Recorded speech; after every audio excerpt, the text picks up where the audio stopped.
I've got a sorry. Here we go, ladies and gentlemen.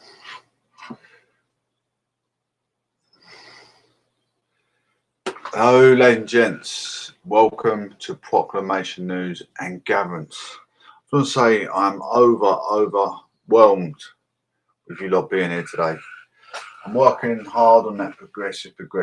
I'm doing more for God today than I did yesterday. Tomorrow, I'll do more for God. Today, I'll do more for God tomorrow than I did yesterday. Absolutely. Always working on that progression. So like, thank you for all listening, supporting the show. We've got so much to get through in the coming months. I want to give like-minded people how to help shape up Britain. It's important, isn't it, to get involved, make yourself part of your community, a good community standard of humanities. You want to help populate the country. I've had a few discussions with the community. Unnecessary trips to the town centre in your vehicle. You've got public transport. Why not use public transport? Why use vehicle? Carbon oxide fumes, unnecessary, just unnecessary trips, congestion in the town centres. There's also boy races, unnecessary, just driving around, unnecessary. There's no need for it. No need to be driving into town whatsoever. Get public transport. That's what it's there for. All the students that go to college, it's some that go to high school or whatever. They all get public transport. So why can't we all get public transport into the town centre? No need for non-essential shopping trips. No need. If you're that desperate to go shopping with your friends or whatever, you don't need to go every week. I know a lot of women like to, go in there, Dorothy Perkins, whatever, and summer shops, Boots. You don't need to go there every week. But if you do, why don't get public transport? What's the big deal? If you're that desperate, get public transport. I'll very rarely go into my town centre. I order my stuff online because, it's just easier. I've got a bus pass, can easily get on the bus. Don't need to. I just want to, rack up some other things that we could help clean up our city and town centres. I was speaking to my local community, because I like to get my name out there. I like to have a discussion with people about politics, things that are, disturbing the peace in a neighbourhood, things that are causing provocation. Getting medical professional help is one of them. Getting medical professional help. Because of COVID, everything's had a backlog in hospitals.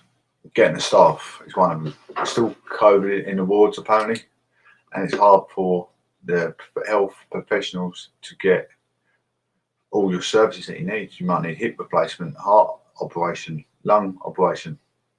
They're trying to get a backlog of work and assess everyone's needs, I suppose. I'm not quite sure how it's all going, but I'm even with the courts now, I'm an A-native parent, but I'm just binding my time up to sit for another half a year, not that I want to, but that's what could be happening for the future. Just got to sit and wait. It's a waiting game. Why would you help shape up the dominion of the UK or US, Canada? Maybe you want to get involved in politics yourself, wherever you are in the world. It doesn't make you in Canada, it doesn't make you in America. Why do you want to get yourself involved? To help influence a safety for your children, for your brother, your sister, your grandchildren. That's why you want to get involved. Like I say, I'm always promoting knife crime, always promoting car incidents usually. I've been away for a little bit because I'm back in uni. I don't mean to leave you guys behind, obviously, but I'm keeping you in the loop. I'm just going to quickly refresh my Castbox so I can see who's in my room. Bear with me. It's going a bit scooty with. Don't actually know what's going on with my. Now I can see everyone.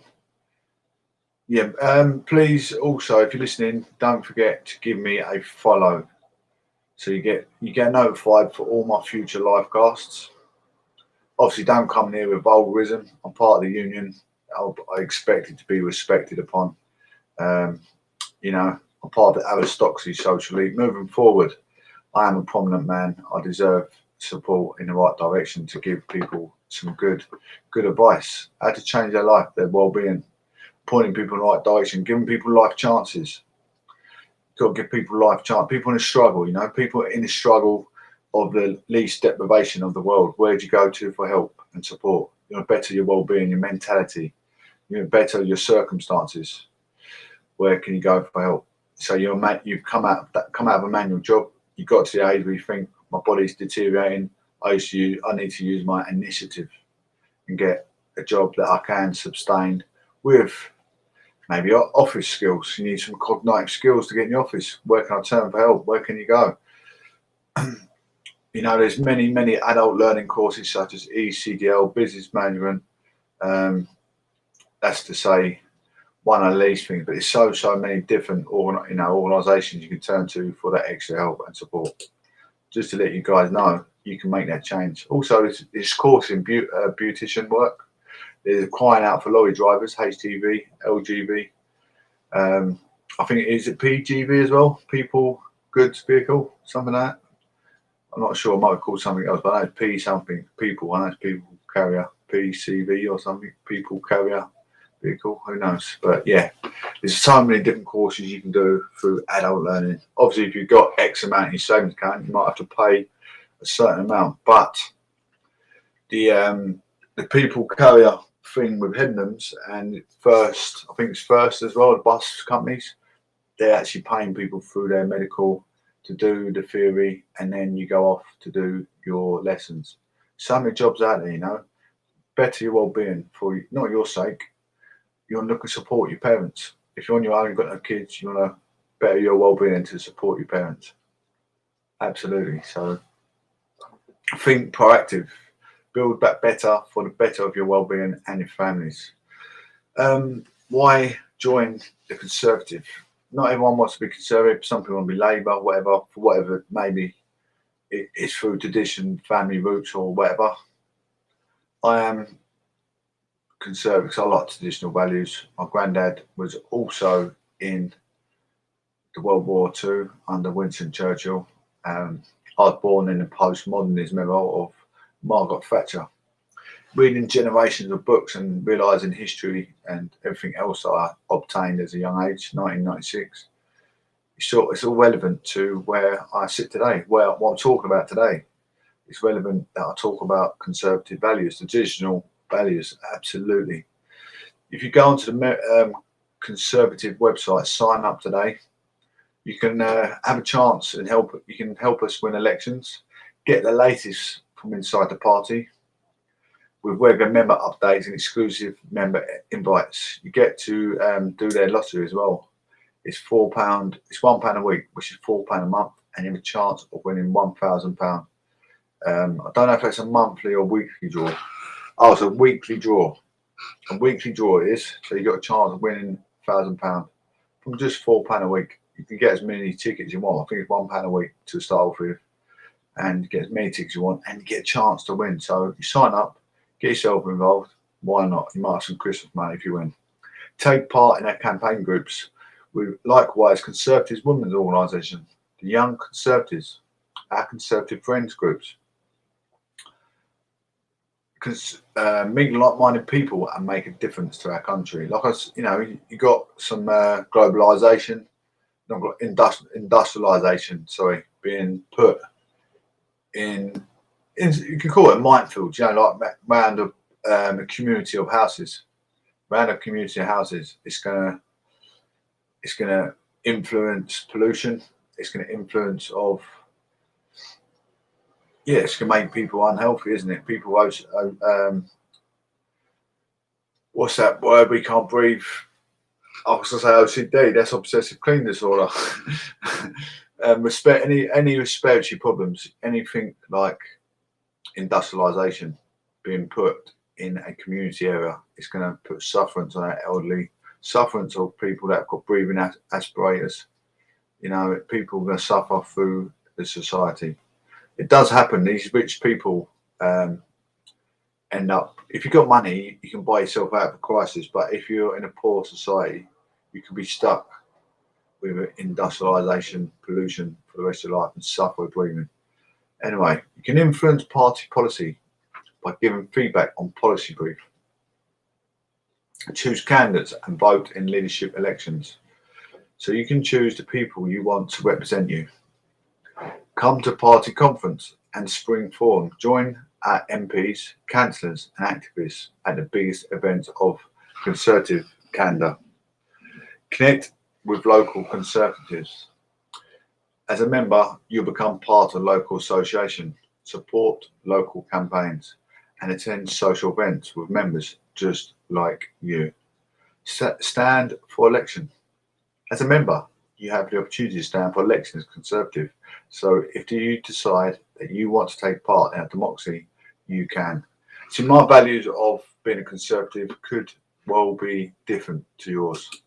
So please bear in mind, I'm doing it for traditional values. I'm doing it for the amount of books I've read, and it's Conservative have always been a majority of the government over generations of generations of generations. I'm talking at 1800, not even talking about 1945, I'm talking about 1800. I've got so many books. I've got constitutional law book, family law books. It's just, it's Conservative government. Main priority all for the books, really is. I'm trying to find this book that I have got. Oh, no, I'm not going to get them out. I was going to get my book out just to tell you the circumstances of how many years back they go. You got people like Maurice McMillan.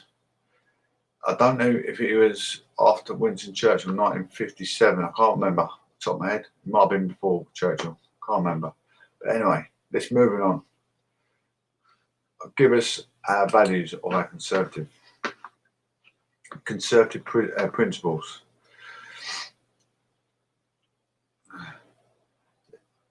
Yes, Conservatives know with Burke, the healthy change is the means of our preservation, a people's historic continuity of experience. What we value, Conservative Party Foundation. We believe it is our duty to uphold Conservative values for future generations. With your help, we aim to guarantee our children and their children. Oh, I'm going to have to click that. No, I'm not going to click that because I was saying else I was going to read to you. If I can find it. There we go. 7 core principles of conservatism. Individual freedom, birth of a great nation, was inspired by the bold declaration that our individual God-given liberties should be preserved against government intrusion. Limited government, the rule of law, peace through strength, fiscal responsibility, free markets, and human dignity. Traditional values are your responsibility to your family, your spouse, your parents, your children, and your society. It is your knowledge and your work. The mode of job changing does not need to change your values. There you go. Anyway, moving forward, we're going to look at a bit of criminology throughout Essex, as well as looking at a bit of politics from our Prime Minister, etc. Lord James Gibson Leyden murder trial. Dad stabbed to death outside twin daughter's birthday party. A court hears. The dad of 4 was killed just yards from his home. The dad of 4 stabbed to death in an Essex estate had been celebrating his twin daughter's 2nd birthday before he was killed. The court has heard. James Gibson, 34, was just yards from his home in Iris Mews in Leyden, Essex, when the 16-year-old defendant stabbed him 4 times on May the 2nd this year. Prosecuting Simon Taylor, the QC, said the beloved father sadly died after 9:30 p.m. That day, adding that no weapon had been recovered. A homeless man who had befriended Mr. Gibson in the day before his death had gone to Mr. Gibson's house in the hope of being given food from a barbecue that Mr. Gibson was having to celebrate his twin daughter's birthday, Mr. Taylor had said. After collecting some food, the homeless gentleman said he spotted a group of youths walking past outside the house, he added. The homeless man then said that a youth allegedly pulled the hood on his top and tried to grab his phone and take food from his plate. Mr. Taylor told the court that the man confronted the youths, but a few minutes later, a larger group of youths returned. The homeless man said that the boy hit him with a brick and that Mr. Gibson chased him down the alleyway, the prosecutor said. It was then that the homeless man saw Mr. Gibson had been hurt and went outside his home asking for an ambulance.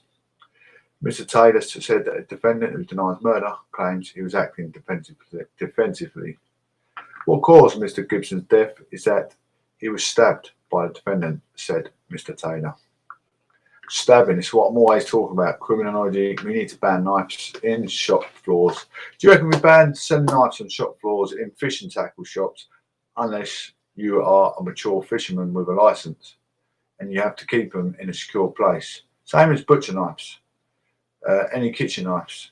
You have to be a butcher, you have to be a chef, you have to be a baker, and you need a license to maintain these knives. Get them off the shop floors. Stop selling, letting youth buy them. Letting adults buy them to keep them in their house so the youth can get hold of them. We need to put a stop to this. We've got so many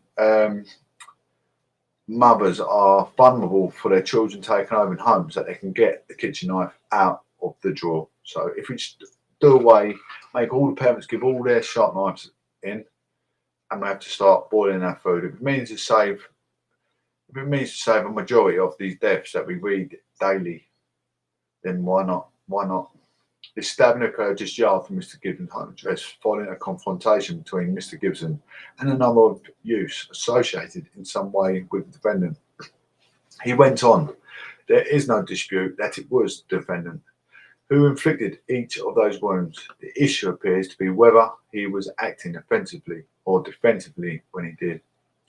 He said that the incident happened on the housing estate with lots of interlinked courtyards and that CCTV did not cover that anyway. It was a confusing scene and many of witnesses contradict themselves and each other to such an extent that their evidence can't all be right, Mr. Taylor said. He said that a youth who was at 13 at the time said that he saw a homeless man and Mr. Gibson, and that Mr. Gibson told the youth to move away and started shouting. Mr. Taylor said, the youth said the defendant went into the alley and Mr. Gibson had a metal pole in his hand, Mr. Taylor said. Mr. Taylor, when the defendant, who examined by a forensic nurse, he was found to have no physical injury on his body surface. He said that post-mortem examination found that Mr. Gibson died of stab wounds to the abdomen, with some penetrating his liver and a kidney. Trial due to last 3 to 4 weeks. It continues. It's horrific, absolutely horrific. These youth, why have youth today got mens rea habilitations to take our young, our elderly, a vulnerable elderly? Their parents have got to be so, obviously not lenient parents, who's probably come from a broken family.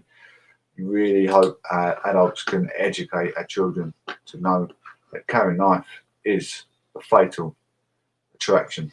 You can end up behind bars, and what's so bad in life to make you want to pick up a knife and keep taking someone's life? What psychomotor state do these generations of kids go through? Anyway, more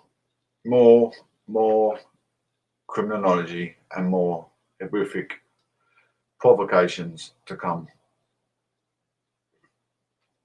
Mens rea habilitations again. Act of arrears has been caused once again in Essex. Man denies murdered Essex mum in fatal house fire that killed 66-year-old in Southend-on-Sea. He's got life in prison and he should have arson as well. Could have been many people in that building. It could have been absolute onslaught of murder. Absolutely. Absolute homicide. A man has denied murdering a loving mum who was killed in a house fire in Essex. Andrew Wilding has appeared in court to deny murder and committing arson with intent to endanger life following the fatal blaze in July this year. The fire broke out at the home on A13 of Stonechurch Road on Saturday, July the 13th this year at around 2:45. Elsie Pinder, a 66-year-old mum, was rescued from the house but tragically later died in hospital from her injuries. Wilding, 41 of South Church Road, appeared at Southend Crown Court today, Thursday, October 7th, to answer the two charges. He spoke only to confirm his name and date of birth and to enter not guilty pleas to both courts. The trial date has been set for next year and could last up to 3 weeks. Judge Samantha Lee told Wilding, "We'll set a trial date for June next year. There will be another hearing before that in May.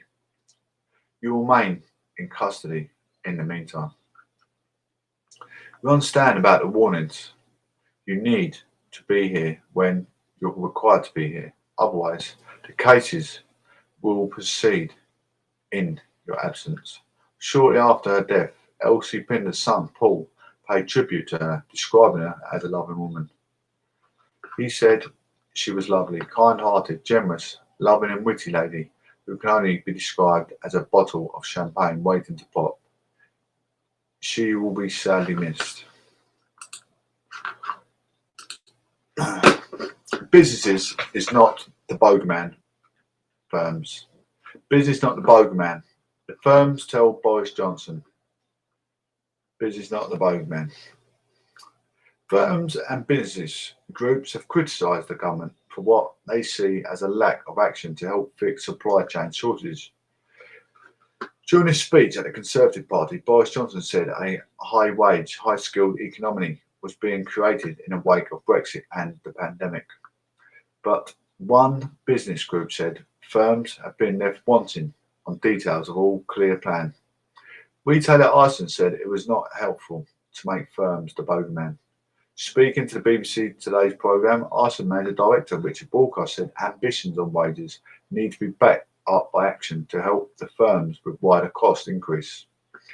It's inevitable that we see price rises. Our margins are very tight, and we're not just an endless sponge, pointing the finger and choosing us as a bogeyman for issues such as HGV driver shortages is simply not helpful. Responding to Mr Johnson, conference speech, Federation of Small Business, National Chair Mike Sherry said the Prime Minister's vision did not match the current lived realities of small businesses and sole traders. Mr Sherry said that the ambitious policies to drive growth and reduce tax at the autumn budget were needed. Small firms who face supply chain disruptions, staff shortages and business taxes, Mr Sherry said, had been hoping to hear a practical, clear action plan from the government, but being left wanting. You have to start with reducing upfront business taxes and costs to unlock investment in training, recruitment and innovation. If you think that process works in reverse, you're putting the cart before the horse, Mr Sherry added. Fragile moment. You can see why people have got their all up when it comes to, if they're saying they're going to help people back and work, back support them with better pay increase, you expect to see it. Fragile moment, but I do support the government. Obviously, this is my protocol. This is my day, bread and butter. Fragile moment. Sean Haviland, Director General of the British Chambers of Commerce, agreed that what businesses urgently needed were answers to problems they are facing in the here and now. The economic recovery is shaky ground, and if it stalls, then the private sector investment and tax revenues that the Prime Minister wants to fuel his vision will be in short supply. Addressing the issue of staff shortages, Ms Haviland said firms need much more flexibility for people to access training qualifications. Tony Danker, the head of CBI Business Lobby Group, said While the Prime Minister set out a compelling vision for the country's economic future, ambition on wages without action on investment and productivity, with ultimately just a pathway for higher prices. He added that fragile moment for our economy, companies needed action on skills, on investment and on productivity. It is time to get around the table, roll out the sleeves and get this done. Analyst, an analyst by Helen Catt, the political correspondent, says Boris Johnson alleged four-letter response to those businesses which had concerns about his plans for Brexit is pretty much infamous. His Conservative Party conference speech was much longer and expletive-free, but it seems that for some business leaders it amounted to do the same message. Strikingly, bosses who backed Brexit are now among those loudly criticising the Prime Minister's approach. Mr Johnson is a politician who really doesn't mind ruffling feathers and clearly believes he has the voters on his side. This is a risky strategy through a party which sees itself as a natural home for enterprise and a government which is likely to need private business on the side to deliver much of change it is promising. Let me tell you about Boris Johnson. Not just Boris Johnson on his own, he's obviously got some other ministers working with him. Whoever is in the frame of Prime Minister, you can only do but support him. If you are Conservative, you can't criticise the Prime Minister. And the Prime Minister is just the face of the party. They have other ministers as well working all part of the chain of Conservatives, given our traditional values. As they said, the infrastructure, if you look on the infrastructure of what has been built over the past 2 years since he's taken over, obviously not all Boris Johnson, but he did say they're going to be building so much on the infrastructure, giving out more jobs. And you can see absolutely thousands of new infrastructure, new roads, new hospitals, new schools. Literally everything is being built up double. There's absolute hundreds of buildings going up as they do. They do go up every year. Anyway, but would they be going up as good as what he said? We've got even the airports, expanding airports when he said he was going to take over in the infrastructure from the start when he said he's going to take over in 2019. He was saying Luton Airport, building it bigger and better to stop congestion of people in the airport, such as disabled, elderly, and it provides a traffic light system to get through the congestion in airports, which is phenomenal. Anyway, moving forward, Boris Johnson is live report of his big Build Back Better.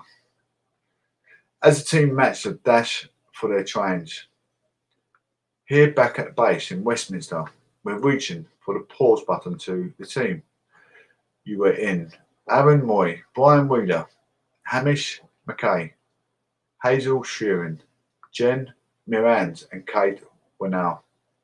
Thanks for following our live coverage today. Goodbye. This is on Twitter.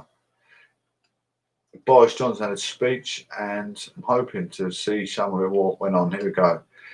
And we went down our live coverage. Here's a quick recap on the headlines from Conservative Party conference. Closing the party's annual gathering in Manchester, Boris Johnson said, promoting opportunity across the UK is our mission as a Conservative. The Prime Minister said fixing the broken housing market and boosting infrastructure would help level up the economy. And he pledged to control migration to boost wages.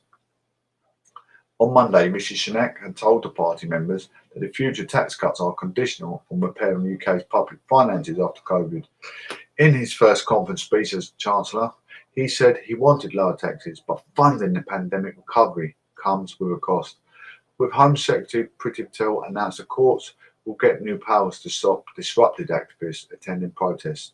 What we've seen in headlines previously, and I'm talking about all sitting on the M25, blocking people at junction, is horrific. Why would you get yourself involved in something as horrific as that? You are off your head. Health Secretary Sajid Javid announced a review of leadership and management in the NHS. Conservative Party Chairman Oliver Dowden, meanwhile, said civil servants working from home should lead by example. By returning to the office, he said people need to get off their pelotons and back to their desks. I'll tell you what, if I ever got into one of them protests, they would get out of my way. I could promise you that now. I'll not have any humanities blocking my travel from man or beast. I've got disabled children. I've got mum and dad that are not well. There's no way anyone is getting in my way. I'd go and pick them up and move them myself.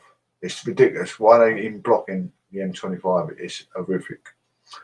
In an interview with the BBC, Boris Johnson said he does not support calls to make misogyny a hate crime, as there is abundant existing legislation to tackle violence against women. And the PM told the BBC political editor Lawrence Quensberg he is not worried about the current jobs gap and rising prices in the UK, saying supply chains will sort themselves out rapidly. I mean, see, humans have rights. They can sit in your way. If you get up and touch them, you are causing a form of, I don't know if it's section 22 or something, section 22, I don't know if it's GBH or something, but pushing someone is against the law. But they're in my way, so I've been provoked. They're getting out of my way. They're getting out of my way, whatever. Don't sit in the middle of the road. I'll get back to support my children. I've got to get back to look after my family. Get out of my way, or rev my car up, run over your leg. It shouldn't be sitting in your way. Watch Johnson. I shouldn't be giving you ideas what to do, but they get in your way, so you cause an argument, and then you're in the wrong. Trying to go at them or push them over or push them out your way. You're in the wrong. They're in the right. Really, the police need to intervene and get them out of the way, which hopefully they're going to do in the future. Johnson says Thatcher would not have ignored the public finances mental right. Boris Johnson said Margaret Thatcher would have warned against more borrowing new to help public finances, as it would mean higher interest rates and taxes later. Addressing his part at a party conference on dealing with coronavirus, he said his party had looked after the NHS for most of its history, and it was the party to rise to the challenge and deal with the backlog of work. Yes, he is right. I remember back who was in charge then. I think it was Tony Blair, which Boris Johnson helped Tony Blair push the extra support through the NHS in 1996, roughly, I believe. The Prime Minister raised through his speech, our key words were wiring as we kept up with his pace. For those interested in the stats, we've done some back of a napkin calculations. Boris Johnson spoke roughly 5,809 words in 45 minutes. That gives him a words per minute speed of around 129. Compared to Labour leader Sir Keir Starmer, who last week hit 82 words per minute, of course. This includes spaces for applause and Starmer's case, the heckles too. Back in 2008, a study by the Post Office Telecoms calculated that the ideal voice should speak no more than 164 words per minute. There are aching gaps with some of Britain's regions, Johnson said in his speech. He said people living in a Ribble Valley in northwest of England lived 7 years longer than the people in Blackpool, only 33 miles away. According to Lancashire County Council, life expectancy at birth for males in Blackpool is 74.5, the lowest in England. That compares with 80.9 in Ribble Valley, a significantly higher male life expectancy than England as a whole. For females is a similar picture. Life expectancy at birth is 79.5 in Blackpool and 84.5 in Ribble Valley. Based on the figures from 2017-19, overall life expectancy for men and women in Ribble Valley is almost 6 years longer than it is in Blackpool. I want to eradicate illiteracy and innumeracy, says Education Secretary. Education Secretary Nadim Zahawi says the Prime Minister's whole philosophy about how to deliver the outcomes that are advantageous to the people of the country post-Brexit is about a high-wage, high-skilled economy. He argues that this will produce a better tax return and therefore better public services. This is a doable, he adds. On the announcement of 3,000 premium for science and maths teachers, he says it is the right thing to do. Illiteracy and numeracy in the scrounge of modern economy and something I want to eradicate, he says. The key points of Johnson's conference speech. It was a conference speech, light on policy, but long in vision, optimism and jokes. Here are some of the key points. The Prime Minister said he will get a social care done. He said his government will tackle the biggest underlying issues of our economy and society that no government has had the guts to tackle before. UK is heading a new direction towards a high wage, high skill, high productivity, and yes, low tax economy, he said. He said Levelling Up will take the pressure off parts of overheating South East, while simultaneously offering hope and opportunity to those areas that felt left behind.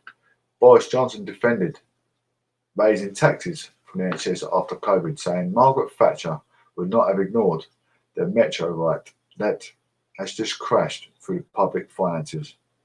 Private sector investment and capitalism are vital to delivering the vaccine rollout and net zero carbon by 2050, he said. And he pledged the government will defend people who come to UK legally but end lethal trade and human trafficking. Conservatives will defend their history and cultural inheritance against local culture, he added. Well, I want to be part of shaping it up because I always promote knife crime, how to ban knife crime, things, different steps. We've all got different ideas, you know. Police have got their bins outside their police station, but is a stab victim, but not a stab victim, a stab offender going to put their knife, think, I'm not going to stab someone today, I'm going to put my knife in the bin. But obviously that's a great thinking mechanism. You know, everyone's putting their input, but we need to make a big drastic change for these knife victims. How can we stop them? Don't sell them on shop floors. You need a license to be a butler, butcher, baker. You don't need a sharp knife in your household if you're a parent. I know it makes things easier to cut, cut bread from the bakers. You just have to get the bakers to cut your loaf. Simple. They've got a cutting loaf machine in most bakers nowadays. You don't need to cut meat. You don't even need to cut meat with a sharp knife. You don't need to cut steak with a sharp knife. You don't need to cut anything with a sharp knife, even your Christmas dinner. Do you know why? Because what do you think the old Romans used to do? You know, the old cavemen used to do. They used to boil their meat on the fire in a big stove. In a fire.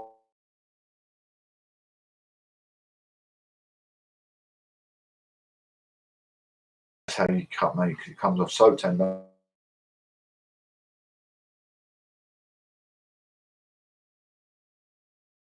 And Gatherence. We're going to make a difference together. If I do it on my own, I'll happily try and do it on my own, but it'd be nice to have a bit of a support, and we should do some petitions, get people on board to make petitions for the future. I'm opting in to shape up the UK and obviously influence other parties across the globe. If I'm part of influence in the UK, I was going to say commodities, but yeah, influencing the population in the UK, then so be it. So be it. I've worked in loads of different sectors where I've got good ideas, people counting, building. I've done a lot of construction as well throughout my time, and obviously I was a professional boxer for 5 years. Does that give me the right to stand for election? I've got a lot of people skills. I've got a good mentality, and I'm a strong person. I've got a strong person I could run for cancelling, not canceller. I can run for cancelling some of the stuff.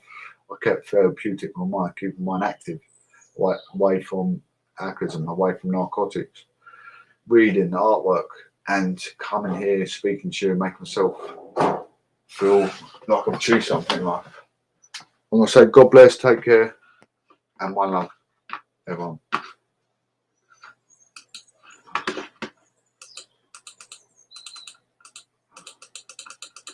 I don't know how to end this show. Oh my goodness.